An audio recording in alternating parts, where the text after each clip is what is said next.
Shalom, shalom, everybody. Glad to be back amongst you guys. Glad to be back amongst you guys. Now, this came across this came across my page early this morning, and I couldn't believe it. So I had to do some digging into it. And sure enough, it was true. Sure enough, it was true. From Pastor Marvin Sapp.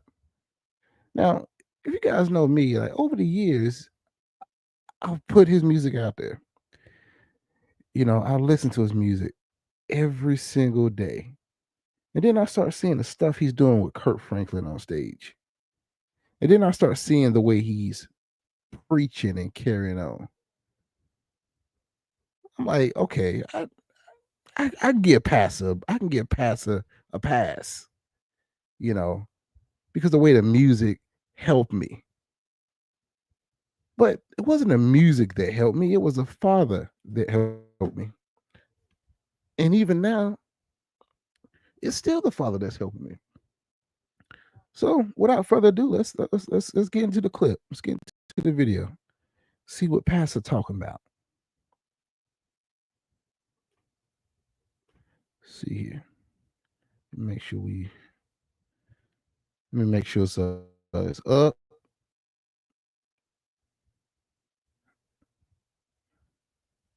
give it a second. Okay, cool. There we go. Let's make sure the sound going.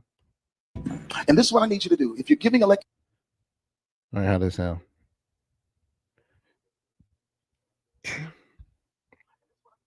Perfect. Good. All right, so this is what we're gonna do. I'm gonna blow it up.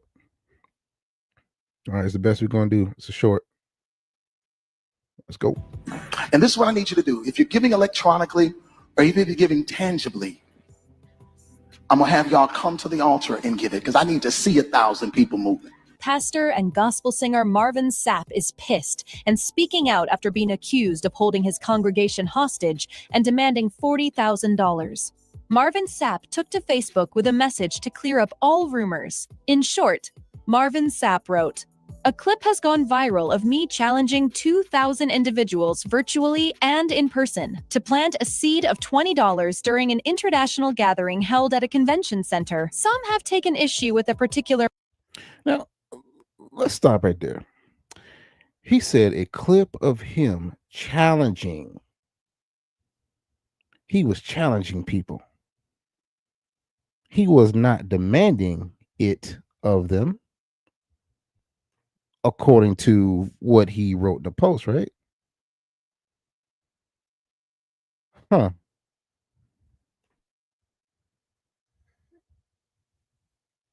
The question is, can we really believe that? Let's pull up this other clip here. Hold on. We're gonna pull up another. What in the heck? Hold on. Oh, my stuff is messed up. Hold on.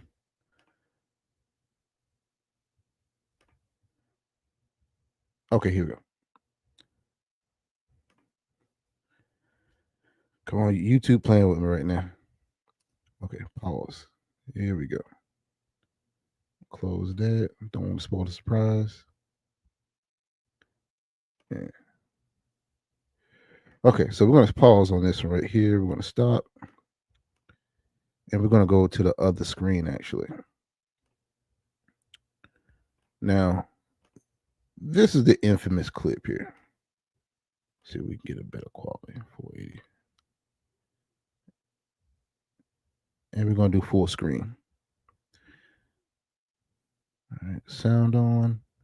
Make your sound going. And they understand the cost. All right, how's that coming through? Sound on. Okay, perfect. All right, let's go ahead. Now, this is the full clip right here, okay? And they understand the cost that is involved. There's 1,000 of you. I said, close them doors. Ushers, close the doors. Close the doors. Close the doors. We all gonna leave together. Y'all ain't going no place but to the restaurant. There's 1,000 of you tonight And those that are watching, it's 1,000 that's watching online. This is a small seed. If I get 1,000 on. Now, where in there did he say that he was challenging anybody?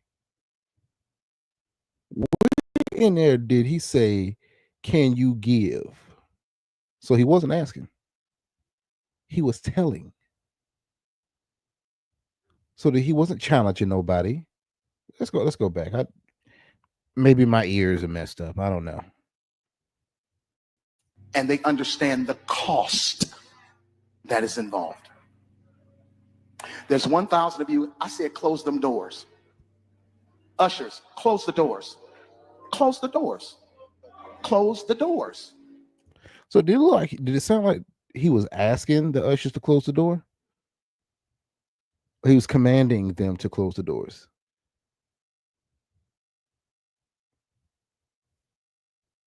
To me, he was commanding them to close the doors. He was commanding them to close the doors.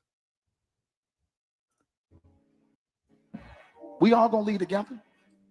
Y'all ain't going no place but to the restaurant. There's 1,000 of you tonight, and those that are watching, it's 1,000 that's watching online.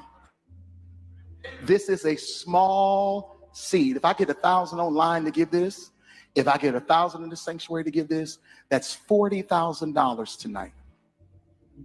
I'm challenging each of you all down here to give a $20 seed.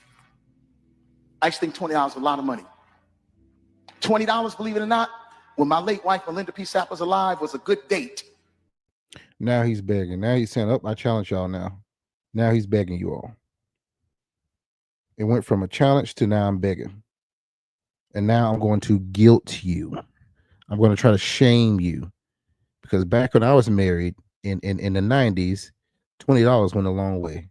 It's 2025, man. I could take her to the movies, buy a box of popcorn, get one soda, 2 straws. I wasn't cheap. That's swag. I was looking in her eyes. She's looking in mine. And now he has to give you a little bit of sweet by making you laugh. To try to make it seem like what he's doing is not robbing the people. You do that no more. Now, everyone up here, we've all sold and seeded, but I need everyone standing up here with me, to plant a seed of $100. Wait a minute. They got to give 100 in the back. He's not challenging them. He's saying, I want you to give 100. It's not a challenge. Because again, it costs to sit up here. Now wow. Let's say that again. Apparently it costs now. Who knew? To plant a seed of $100. Because again, it costs to sit up here. To plant a seed of $100. Because again, it costs to sit up here. To plant a seed of $100. Because again, it costs to sit up here. Wow. He said y'all got to pay y'all dues. Just like the Freemasons, y'all got to pay y'all dues to sit up here behind Bishop, Apostle, Deacon, Minister, Reverend, Doctor, multi-platinum recording artist, the vessel of God, the man of Yah. Y'all got to pay to sit up here behind me. I got you. Let's see. So put your 20 away, preachers. That 20. So he's saying, preachers, you put your 20 away. You don't pay 20 like they do. They pay 20, you pay 100. And I'm saying the rest of this clip because this clip will pop back up again. But I want us to get context into the other clip. I'll go back to sharing this one instead. I want us to get context into what he actually said so we can understand what his response is talking about here. So we're going to back this up here. Let's go back. $40,000. Marvin Sapp took to Facebook with a message to clear up all rumors.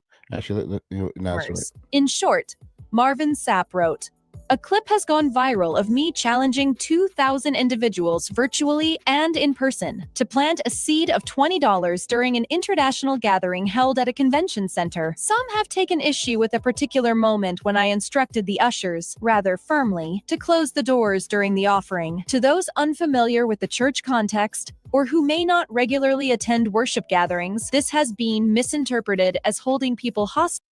This man is a liar right here. I have been in Baptist church since I was 2 years old. Actually, since I was in the womb. Because my mother and father used to go to the family church. So I've been in the Baptist church since I was in the womb. When they close that door is not for offering. They close the door and you cannot leave during the sermon. So this is a flat out lie that he's telling. Oh, well, you're unfamiliar with church procedures. No. Everybody, I was born and raised in the Bible Belt. Church procedures that when the pastor starts his sermon, you cannot leave. You're not allowed to get up and leave or move around. So yes, the ushers do close the door when pastor starts his sermon, and after the sermon is normally when they do collection. Because at that point, the doors are already closed. The ushers at the door, nobody can leave at that point.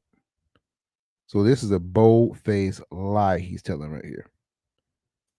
As well as offensive. That was never my intent. The pastor then went on to discuss the importance of finances being given during any worship gathering, and claims he had the doors closed as a safety precaution so people who were donating were not exposed. Marvin Sapp says conferences have budgets, churches have budgets, and people have. Now, if it was a safety precaution, why are you talking about conferences have budgets, churches have budgets? Trust me, I know. I've exposed those budgets too. They making hand over fist, and they get together and discuss all this stuff while the head bishop is the one reaping the benefits in each particular conference, whether it's the Western, the Eastern, the Northern, or the Southern conference. Their congregation, whether it's the Episcopal Church, whether it's the Methodist Church, whether it's the Baptist Church, they get together and they talk about how much that particular church has made, because the money they made is gathered up together and sent to a particular team that handles it. And the biggest payout goes to a bishop. Even if he hasn't done anything for that particular church, he gets that money. He lays hand on that money. How did I know? Because I was part of a church. Every week, that collection plate is full, and every month that water's getting turned off. Every month them lights randomly getting turned off. Every month, people can't flush the church toilet. The church don't have money to buy water. It's got to depend on other people to do for itself. It's got to depend on the congregation to buy water, and then to come in there and still pay tithes. Trust me, I know how much of a game modern day church is, and this is a scam right here. This is pimp and passer right here. Budgets too. The pastor closed his response quoting Bible scriptures. Oh yeah, we're gonna get into that too. He closed his response quoting 1 Chronicles 29, and before we go there, I want to bring your attention to this right here. This is a Tiny Desk concert. It looks like look at this. Looks like he got $40,000 right here. Looks like he got $40,000 right here. And he got paid to do this, believe me. Pastor got paid to do this. So he got the money that he claimed he needs.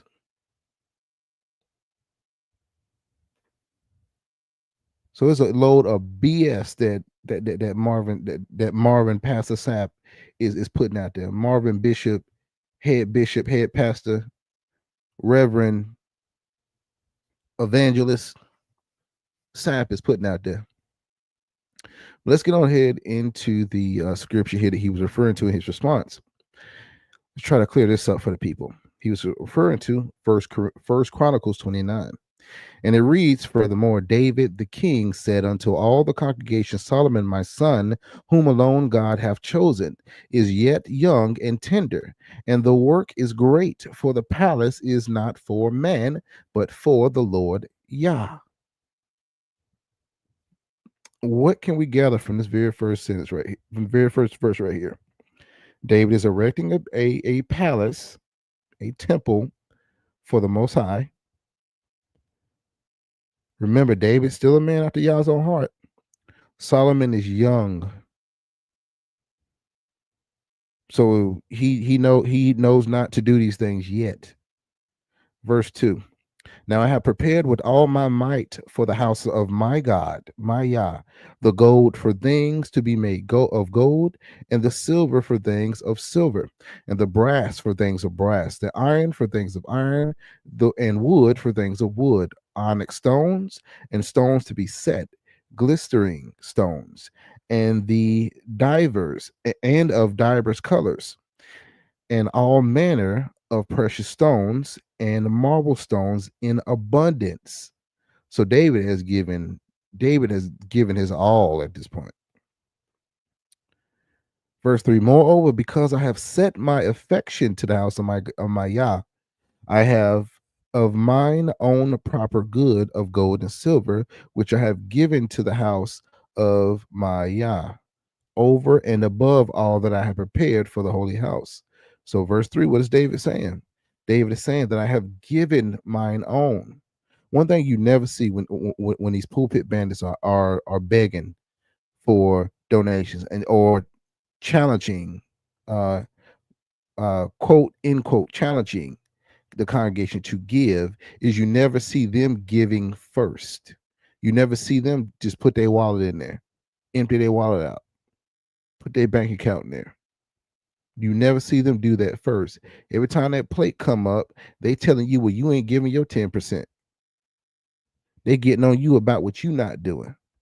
And it's really what they're not doing. Trust me, that conference was paid for already. The church makes millions a year. Millions. Not 1 million, millions.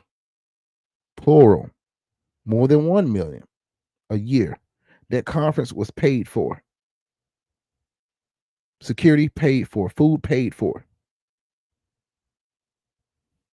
Verse 4, even 3,000 talents of gold, of the gold of Ophir, and 7,000 talents of refined silver, to overlay the walls of the house withal.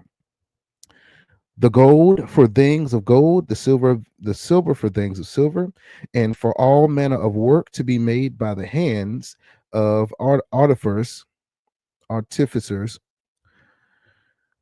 And who then is willing to consecrate his service this day of the Lord? Now, is this what he was referring to as response? Well, First Chronicles 9, they challenge people. David challenged them. Let's look at this. Let's break this down. To consecrate. Let's check it out. See what the Hebrew is. Strong's H 4390. Malah. Malah. Malah. Malah. Second entry. Malay. Malay. Malay. Malay. So Hebrews, now it says to fill or be filled. Outline of Bible uses: to be full, fullness, abundance, participate, to be full, be accomplished, be ended, to consecrate, fill the hand.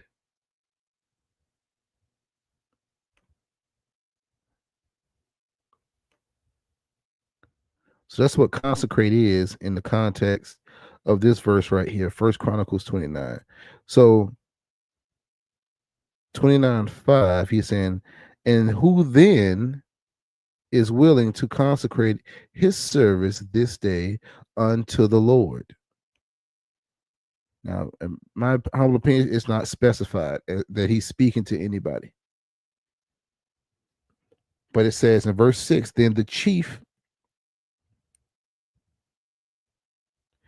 of the fathers and princes of the tribes of Israel, and the captains of thousands and of hundreds, with the rulers of the king's work, offered willingly. So you mean to tell me David didn't say, well, you need to give 20 talents of silver. You need to give 100 talents of silver. You need to give 1,000 talents of silver. After David has already given, not only has he given the supplies for the temple, and it was the best of the best, because this is for Yah. And keep in mind, David's a man after Yah's own heart. So he's giving he's breaking a piggy bank. And then he's going into his sock drawer to get the secret stash so he can give even more. And this is David now. So given this, Yah had to move the hearts to move the hearts of the chief of the fathers and princes of the tribes of Israel, and the captains of thousands and of hundreds, with the rulers of the king's work, offered willingly. Hold on. Go back.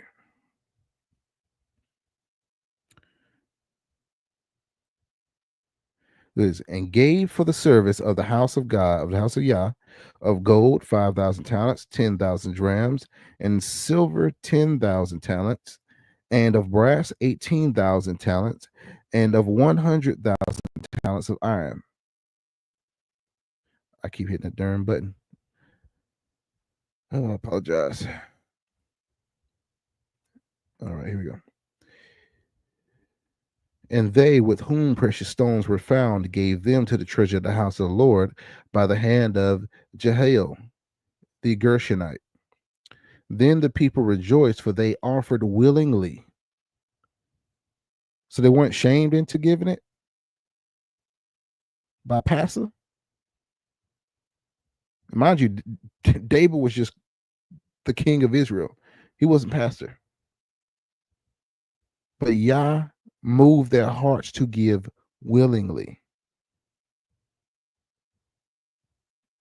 So what Reverend, Evangelist, Apostle, Dr. Marvin, I never would have paid it SAP, said is complete baloney. It's complete cow dung. David didn't challenge these people. If we look in the context of the scripture here, all he's doing is asking a question. And this is only after he did abundantly. David gave first. He emptied himself, emptied his pockets.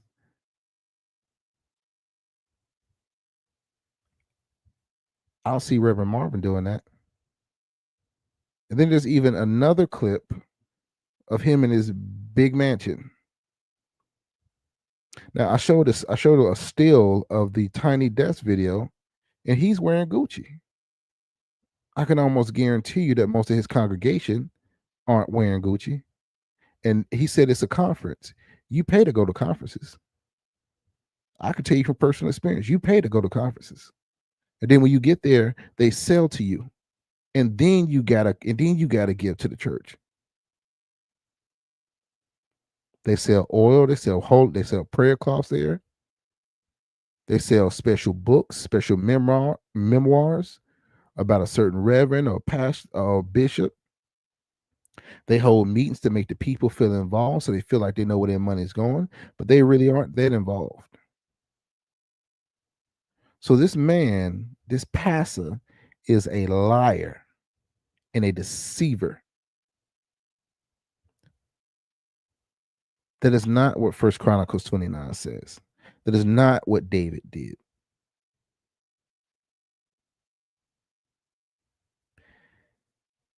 You shall know them by their fruits, the fruits that they bear. So many things we overlook because we believe that we're getting fed through them of the Holy Spirit instead of just going to the source. just like a lot of us did with Kurt Franklin. Next thing you know, he coming out there in booty shorts and high heels. And then we wondering, well, what happened? Kirk always been like that. You should have seen him in the 90s. Kirk always been like that. Keep in mind, a lot of these artists, they are all about worldly business instead of the Father's business. And I'm human just like you guys. Trust me. I used to listen to this guy. I used to listen to Kurt Franklin too. And I had to stop after this mess came out.